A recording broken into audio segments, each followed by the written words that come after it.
Il nous paraissait important que l'ensemble des organisations professionnelles du département travaillent de concert et le même message vis-à-vis des agriculteurs dans ce contexte qui va être extrêmement compliqué dans les mois à venir, puisque c'est bien ensemble qu'on trouvera la solution et c'est bien la profession agricole dans son ensemble qui devra trouver les solutions aux problèmes engendrés par cette récolte catastrophique et avec des prix qui sont pareils. Donc dans les premières priorités, donc c'était de voir pour les agriculteurs qui vont être en situation les plus compliquées, de s'assurer que ils pourront repartir pour une prochaine récolte, c'est-à-dire trouver la trésorerie pour acheter des semences et des produits phyto pour pouvoir réimplanter, pour préparer la récolte 2017.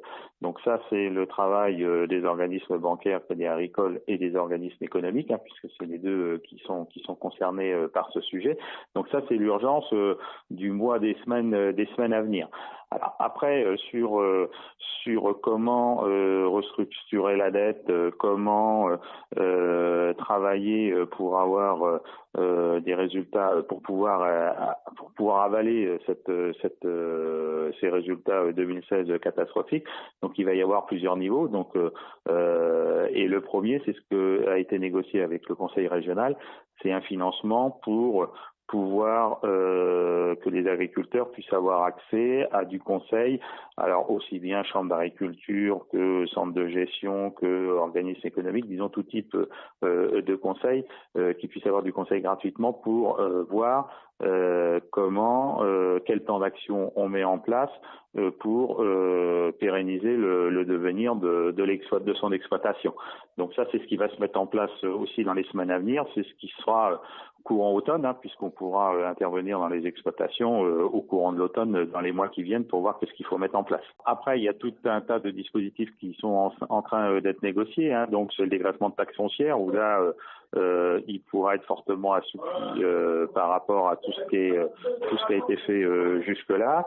C'est aussi s'assurer que les primes PAC premier pilier soient bien versés à l'ensemble des agriculteurs malgré les difficultés qu'on peut avoir et puis malgré le fait que la réglementation PAC soit pas respectée à la lettre.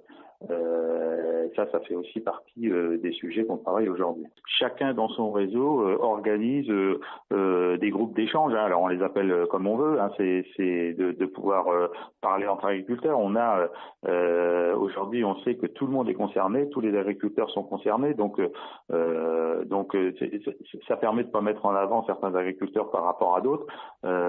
Donc voilà. Donc l'idée, c'est que le réseau GDA, le réseau CUMA, le réseau des organismes économiques, tout le monde dans son réseau puisse organiser des petites réunions locales. Donc là, on est vraiment sur des réunions locales pour justement que la solidarité s'organise et que les échanges puissent avoir lieu, parce que je pense que c'est ça qui va être important aussi, c'est que chaque agriculteur puisse parler de sa situation. Alors c'est pas toujours facile.